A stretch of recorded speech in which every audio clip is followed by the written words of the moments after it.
हाय दोस्तों, डर का मौसम इस चैनल में आपका स्वागत है। इस चैनल में भूत प्रेत जैसी डरावनी सच्ची भूतिया कहानियाँ और लोगों के साथ हुई घटनाओं को आप लोगों के सामने कहानी के रूप में सुनाया जाता है, ताकि आप सब सतर्क रह सके और अपना ख्याल रख सके। ऐसी ही सच्ची भूतिया घटनाओं के बारे में सबसे पहले जानने के लिए हमारे चैनल को सब्सक्राइब करें, ताकि हमारी वीडियो सबसे पहले आप तक पहुँचे। तो देर ना करते हुए हम आज की कहानी को शुरू करते हैं। नर पिशाच का वो राज। जिसने इस कहानी के पहले वाले पार्ट नहीं देखे हैं, वो एक बार ज़रूर देख लें। अघोरियों के सामने बहुत बड़ी चुनौती आ चुकी थी। वो अब कौन सा दरवाज़ा खोले, उनकी समझ में नहीं आ रही थी। उनकी एक गलती उस दुनिया को बर्बाद कर देती और उसमें रहने वाले करोड़ों लोगों की जानें उनके हाथ में थी। इसलिए वो फैसला नहीं ले पा रहे थे कि कौन सा दरवाज़ा खोला जाए। तभी नर पिशाच बोला, देर मत करो, जितना देर करोगे उतने ही लोग उस दुनिया में मारे जा रहे हैं। बचा सकते हो तो बचा लो।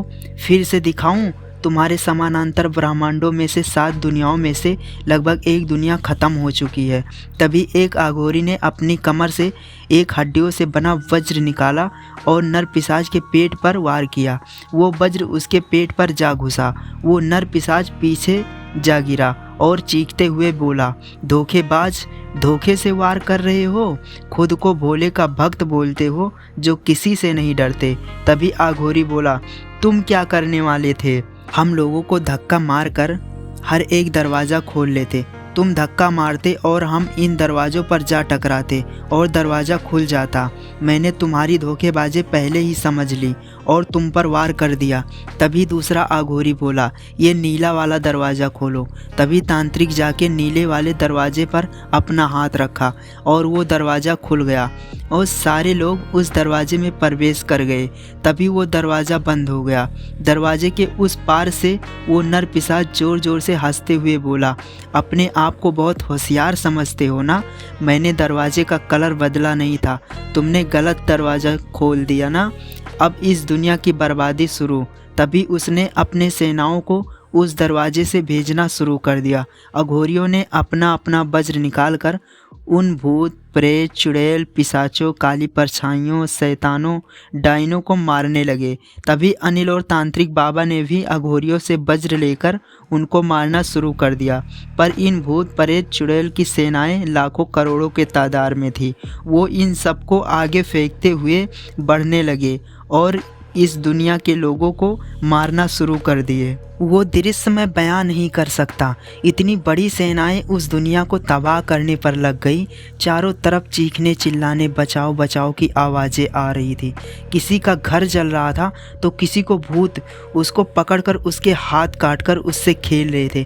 किसी का सर काटकर उससे लुढ़काते हुए आगे बढ़ रहे थे। पिशाच किसी को पकड़कर उनका सारा खून चूस रहे थे तो कहीं चुड़ैलें इंसानों को एक एक अंग काटकर मारती हुई आगे बढ़ रही थी। जिधर से उनकी सेनाएं बढ़ रही थी उस दिशा में वो दुनिया एकदम ख़त्म होती जा रही थी। वो उड़ते हुए चारों तरफ बढ़ते जा रहे थे।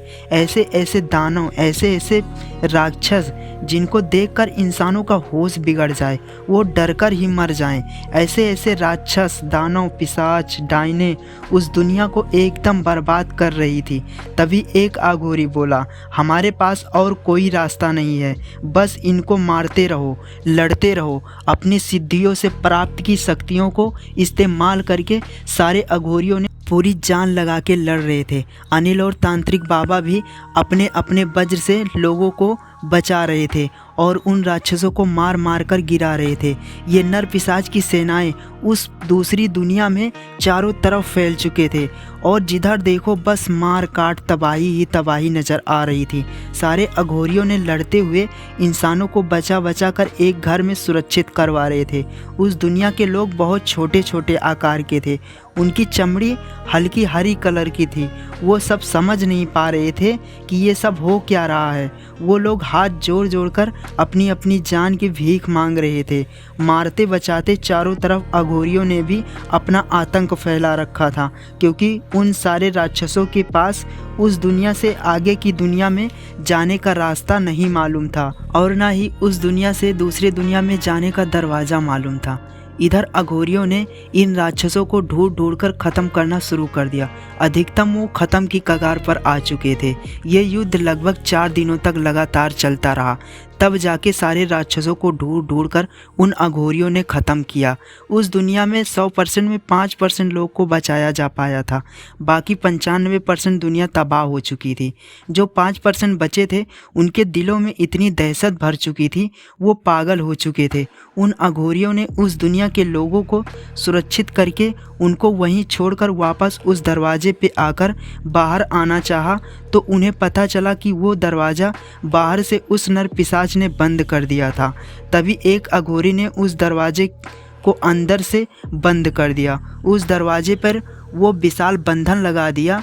वो मंत्र शक्तियों से उस दरवाजे को हमेशा हमेशा के लिए बंद कर दिया, ताकि वो नर पिशाच दोबारा वो खुद या अपनी करोड़ों की सेनाओं के साथ अगर आना चाहे तो वो कभी उस बंधन को तोड़ के उस दरवाजे के अंदर कभी आ ना पाए। उस दरवाज़ा को बंद करके उस दरवाजे को वहाँ से हमेशा हमेशा के लिए गायब कर दिया, ताकि उसे भविष्य में कोई दानव राक्षस कभी भी ढूंढ ना पाए और इस दुनिया में बचे 5% लोग भविष्य में इस दुनिया को बसा सकें। अब वो अघोरी और साथ साथ तांत्रिक बाबा अनिल ये सब उस दुनिया में फंस चुके थे। उन अघोरियों से अनिल बोला, पता नहीं उस दुनिया का क्या हुआ होगा जिस दुनिया में सुमेर गया था। एक अघोरी बोला, वो दुनिया पूरी तरह से एकदम तबाह हो चुकी होगी। उस दुनिया पर से इंसानों का नामो निशान मिट चुका होगा। तांत्रिक बाबा बोले, अघोरी बाबा वो सुमेर का क्या हुआ होगा? तब अघोरी बोला, उस दुनिया के साथ साथ उस सुमेर का भी अंत हो चुका है। करीब 15 दिनों तक उस दुनिया के लोगों के साथ अघोरियों ने रहकर उनको पूरी तरह से सुरक्षित करके आगे जाने का निर्णय लिया, ताकि भविष्य में वो दुनिया फिर से पहले जैसे हो सके। अघोरियों ने अपना सफ़र शुरू किया।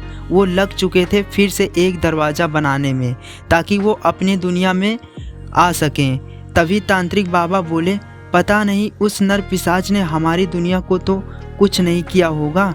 हमें लगभग यहाँ 20 दिन हो गए हैं और यहाँ के दिन रात के हिसाब से पृथ्वी पर लगभग 45 दिन हो चुके हैं। पता नहीं हमारी दुनिया कैसी होगी। अगर वो भी बर्बाद कर दी होगी तो। तभी एक अघोरी बोला, शुभ शुभ बोलो, हम अपनी दुनिया को ज़रूर बचा लेंगे। बस 2 दिन में ये दरवाज़ा बन जाएगा और हम अपनी दुनिया में पहुंच जाएंगे। 2 दिन लगातार मेहनत के बाद अघोरियों ने वो दरवाज़ा बना लिया।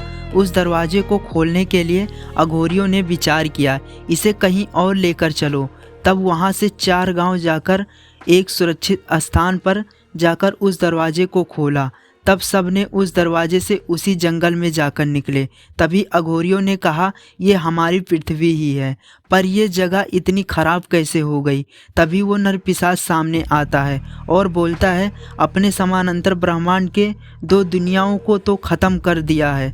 अब बची है 5 दुनिया, जिसमें से पृथ्वी 50% बर्बाद हो चुकी है और जल्द ही बची पृथ्वी भी तबाह हो जाएगी। बचेगी 4 और दुनिया, उसे भी बर्बाद कर दूंगा। रोक सकते हो तो रोक लो। इतना बोलकर वो पिशाच वहाँ से गायब हो गया। अघोरियों ने सबसे पहले उस दरवाजे को बंद किया और उसे गायब कर दिया। उसके बाद वो उस जंगल से बाहर आने के लिए सोच रहे थे। तभी उनमें से एक अघोरी बोला, अभी बाहर जाना ठीक नहीं है। सबसे पहले हमें वहाँ बने दरवाज़ों को तंत्र बंधनों से बांधकर उसे उस नर पिशाच के महल से गायब करके कहीं और छुपाना होगा। इतना बोलकर सब ने नर पिशाच के महल के तरफ चल दिए। उसके महल में प्रवेश करने पर वहाँ का माहौल बयां करने लायक था।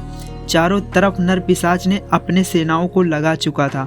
उस दरवाजे तक पहुँचना मुश्किल ही नहीं, नामुमकिन के बराबर था।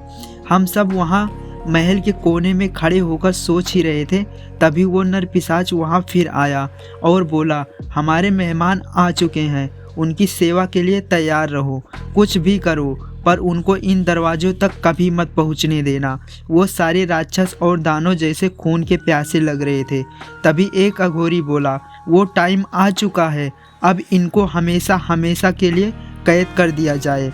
नहीं तो ये नर पिशाच जब तक धरती पर रहेगा तब तक विनाश करता रहेगा। तब तांत्रिक बाबा बोले, अघोरी बाबा इस शैतान को कैद क्यों करें, इसे हमेशा हमेशा के लिए ख़त्म क्यों नहीं कर दिया जाता। तब अघोरियों ने बताया, ये पिशाच लाखों साल पुराने हैं, इनका अंत कैसे होगा किसी को नहीं मालूम। यहाँ तक कि किसी भी ग्रंथ में इनके अंत की जानकारी नहीं दी गई। ये शायद अमर जीव हैं, इनका अंत नहीं किया जा सकता।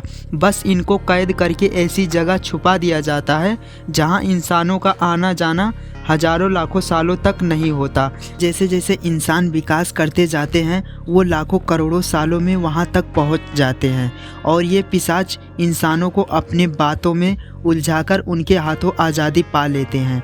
तभी एक अघोरी ने अपने आश्रम में रहने वाले अघोरियों के साथ संपर्क बनाया और उनसे बोला, जितना जल्दी हो सके सारे अघोरियों और संत महात्माओं को लेकर नर पिशाच के महल में पहुँचो। सब ने विचार किया, पहले ये नर पिशाच यहाँ से जाए, उसके बाद हम हमला करके इन सारे राक्षसों को ख़त्म कर देंगे और ये समानांतर ब्रह्मांड के दरवाज़ों को कहीं ऐसी सुरक्षित जगह पर पहुँचा दें तब वो चार दुनिया सुरक्षित हो जाए। तभी नर पिशाच के सामने एक डायन प्रकट होती है। वो नर पिशाच से बोलती है, महाराज आपने जिस दरवाजे के निर्माण का भार मेरे ऊपर सौंपा था वो दरवाज़ा बन चुका है। तभी वो नर पिशाच बोलता है, खोल दो उस दरवाजे को और हमारी सेनाओं को उस पिशाच दुनिया से इस दुनिया में लेकर आओ। बस कुछ घंटे और पूरी पृथ्वी पर मेरा साम्राज्य स्थापित हो जाएगा। बचे दरवाज़ों को हम और हमारी विशाल सेना जो उस रहस्यमयी किताबों के साथ उन्हें हमारे महल में आने का हुक्म दिया। तभी वो डायन बोलती है, महाराज जब तक आप अपने हाथों से किसी इंसान का खून उस दरवाजे पर लगाकर उस मंत्र को नहीं पढ़ोगे तब तक वो दरवाज़ा नहीं खुल सकता। तभी वो नर पिशाच बोलता है, ऐसी शुभ कामों में देरी नहीं करते। मेरी आंखें तरस रही हैं इस समानांतर ब्रह्मांड को बर्बाद होते देखने के लिए। वो नर पिशाच जैसे अपने सिंहासन से उठा तभी अघोरियों ने विचार किया, अगर ये दरवाज़ा एक बार खुल गया तो फिर इस धरती और समानांतर ब्रह्मांड के सारी दुनिया को बचाना नामुमकिन हो जाएगा। इतना सुनते ही वो तांत्रिक बाबा बोले, ये कौन सी दुनिया है अघोरी बाबा? तब अघोरियों ने बताया, ये वो दुनिया है जिसमें इसके जैसे दानव पिशाच और ब्रह्म राक्षस जैसी शक्तियाँ निवास करती हैं। जब हम एक नर पिशाच को नहीं संभाल पा रहे हैं, अगर ये दरवाज़ा खुल गया तो यकीन करना ये लगभग सारे समानांतर ब्रह्मांडों का अंत कर देंगे और लाखों करोड़ों सालों तक इंसानों का नामो निशान ही मिटा देंगे। तब उस आश्रम से सारे अघोरी आ चुके थे। सारे अघोरियों ने मिलकर हमला बोल दिया। ये देखते ही नर पिशाच बड़े होशियारी से वहाँ से उस डायन को लेकर गायब हो गया। इधर अघोरियों ने लगभग महल के सारे दानवों और राक्षसों का अंत कर चुके थे। तभी संत महात्माओं ने आवाज़ दी, सबसे पहले उस नर पिशाच को पकड़ो, अगर वो दरवाज़ा एक बार खुल गया तो विनाश हो जाएगा। सारे अघोरियों ने उस महल से बाहर आकर महात्माओं के साथ उस नर पिशाच के तलाश के लिए तैयार थे। तभी एक साधु बोला, इस महल को हमेशा हमेशा के लिए बर्बाद कर दो। उसमें से एक अघोरी ने अपने सिद्ध शक्तियों से उस महल को जलाकर राख कर दिया और उस दरवाजे को गायब करके सुरक्षित छिपा दिया। अब सारे अघोरी और महात्माओं ने अपनी सारी शक्तियों को एक साथ लगाकर एक दिव्य आईना का निर्माण करते हैं। जैसे ही नर पिशाच को पता चला कि उसका महल जलकर राख हो रहा है, वो पागलों की तरह अपने महल के पास वापस आता है और गुस्से से बोलता है, बहुत खेल खेल लिया तुम इंसानों ने, अब तुमको ऐसी मौत दूंगा कि तुम्हारी रूह तक कांप जाएगी। वो अपनी शक्तियों से अपना वो विशाल रूप में आ गया जिसके सामने हम सब मच्छर के बराबर नजर आ रहे थे। वो एक एक करके अघोरियों को उठा कर उनको फेंकने लगा, किसी को फूंक कर काफ़ी दूर तक उड़ा देता। तभी एक महात्मा ने बड़े होशियारी के साथ उस आईने के सामने उस नर पिशाच को लाकर खड़ा कर दिया। वो आईने से सफ़ेद कलर की रोशनी निकली जिससे वो नर पिशाच ज़ोर ज़ोर से चिल्लाने लगा, तभी वो रोशनी उस नर पिशाच को उस आईने के अंदर कैद कर लेता है। तब सारे अघोरियों और महात्माओं ने चैन की सांस ली। उस आईने को महात्माओं ने अपने साथ लेकर अपने निवास स्थान के लिए निकल गए। इधर नर पिशाच के कैद होते ही उस मोटे आम के पेड़ से चंचल भी आज़ाद हो जाती है। तभी तांत्रिक बाबा और अनिल दोनों अपने गांव के लिए निकल पड़ते हैं। वो अघोरियों ने बर्बाद हुई पृथ्वी को शमशान के रूप में बनाकर वहीं निवास करने लगे, क्योंकि सारे दरवाजे वहीं छिपाए गए थे। उन्हें ऐसी आशंका थी कि भविष्य में हजारों लाखों सालों बाद अगर वो नर पिशाच फिर से आज़ाद हुआ तो वो इस बार और अच्छी तैयारी के साथ आएगा। दोस्तों, ये कहानी यहीं पर ख़त्म होती है। अगर आप लोगों को इस कहानी की पहली सीरीज़ पसंद आई हो तो हमारे चैनल को सब्सक्राइब करें और कमेंट सेक्शन में जाकर कमेंट करके ज़रूर बताएं, ताकि हम इस कहानी का दूसरा सीरीज़ आपके लिए जल्द से जल्द ला सकें। तब तक आप सब अपना ख्याल रखें।